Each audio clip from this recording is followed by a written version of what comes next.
My legal team has just filed a blockbuster lawsuit against Facebook and Instagram's Australian fact checkers in the County Court of Victoria.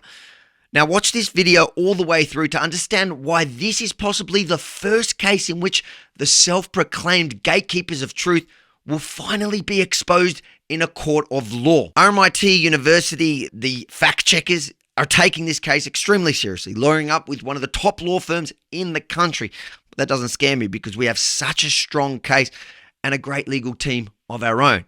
I'm willing to go all the way for this win, but as usual, I can only do this with your help at factchecklawsuit.com. Again, watch this until the end, then share the news, and if you're in a position to help, please support this mammoth fight at factchecklawsuit.com. You possibly remember earlier this year, the CEO of the Shrine of Remembrance, Dean Lee, cancelled his plans to light the sacred site in pride colours, citing threats against his staff for backtracking on his controversial move. So I did what any real investigative journalist should do. I went down to find out what the alleged threats were. And imagine my shock when I captured on camera Victoria Police's Protective Services officer in charge of security at the site at the time, refuting Lee's claim. Do you know about the threats that they say that they got? No threats to staff? Oh, just emails and what have you. Yeah, there's no they're actually not threats. They're just hate mail. Ah, okay. And our team didn't stop there. We also followed up with the Victoria Police Media Unit, who confirmed in writing police had not received a formal report. You'd think after that the mainstream media would have done its job after we proved that their lead story across the country was a fabrication by Dean Lee to save face for legitimate backlash regarding his plan to desecrate the shrine. But no, crickets. And to make matters worse, 10 days later, Facebook and Instagram slapped the posts with a false information warning and added restrictions to the pages that dared to share it. When you click through to the so-called fact checkers article at RMIT University, they state it's false because staff at the Shrine of Remembrance did receive threats to their safety, which Victoria Police are investigating. The irony is they deemed my report false because apparently we published it without providing any sound evidence. I shared the video of the man in charge of security saying that there were no threats, and I quoted police media that there were no formal reports at the time of publication.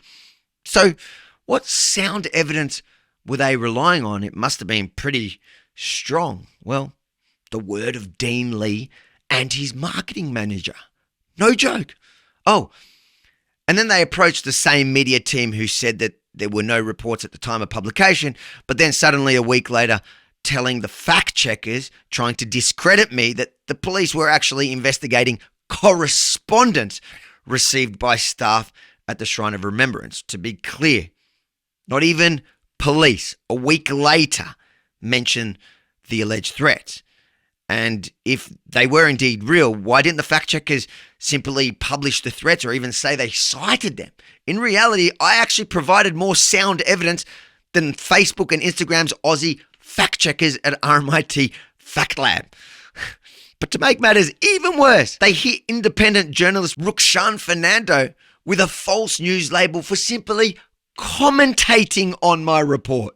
I'm just providing commentary on what you reported, Rebel News reported, and they've tagged me for false information. This is the first time I've received a false information tag. And, I'm very careful with what I report on. And, I was there when you were doing this particular story, and I saw you doing investigative journalism and asking questions. So for me to think that looking at something which is investigative journalism and sharing an opinion about it would be tagged as false information, it's quite, it's not something that you expect to happen. This is a fact check Yep. without any of the facts presented. There's only one of us here that has provided any evidence, and it ain't RMIT. Yeah. I mean, I'm under no obligation to believe the CEO of a company or the CEO of the Shrine. Especially when he's the one in question. Exactly, yeah. He's the one that we're questioning. So from now on, any time that there's a person in power, as long as he says he's not doing anything wrong, Yeah. we've got to take his word on it. Yeah. Otherwise, RMIT is going to give you and anyone who dares to commentate Yeah. or give their opinion on the situation they're all going to get a fact check. Well, that's what it feels like, right? Can I question a politician just because they're a figure of authority? Of course we can. We do it all the time. ABC, all these news organizations, they question certain politicians all the time. So for us then questioning the veracity of something that's said by the CEO of the Shrine, that's fair game. And that's a part of being a journalist. That's a part of doing investigative journalism. And for it to be called out as false information and fake, just based on their opinion, without actually providing any of the evidence, without even saying that they've cited the evidence themselves, it's questionable. And it's a very, deceptive type of fact checks here, which, impact people like myself. After all that, we tried to get RMIT to rectify their fact check through a concerns notice, to which their in-house legal department responded with a laughable 8-page justification that looked like a child wrote it. You can actually read the entire ridiculous response also at factchecklawsuit.com. It'll be embedded into the article associated to this news, and you can also read our lawsuit, the full lawsuit. Go read it all, because now we're suing them. There's two claims here, Avi. The first is a defamation claim. The other is a claim under the Australian Consumer Law, or the ACL. The defamation claim, pretty obvious what that's all about. The fact check has published something that we say was just not accurate, and in that way it was defamatory. The other claim, the ACL claim, the Consumer Law claim, that protects consumers from companies acting in trade and commerce from making false and misleading claims.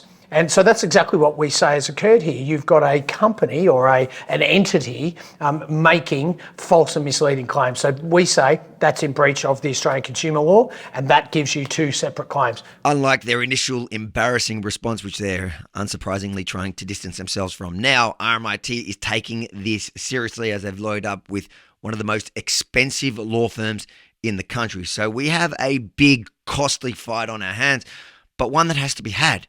And as usual, I need your help to have it. If you agree, please give what you can to the battle ahead at factchecklawsuit.com. They've hired a pretty big lawyer, haven't they? Yeah, they've got Minter Ellison, Minter Ellison is one of the biggest firms in the world.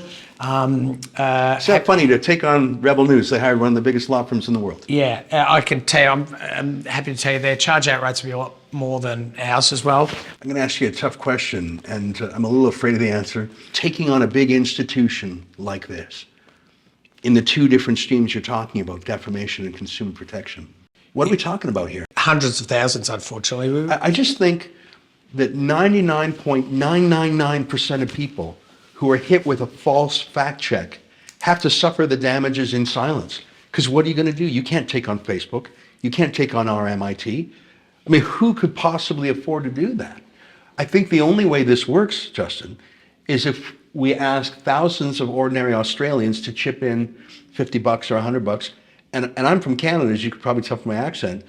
I think this is important for people around the world also. Facebook and Instagram act like they introduced independent fact checkers to counter medical misinformation and election fraud claims.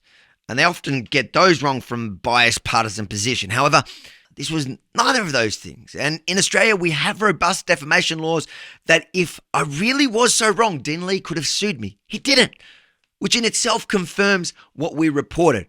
We presented the receipts in our stories. They didn't. Everyone makes mistakes, but perhaps it's so embarrassing for them to admit that the fact checker didn't check their facts.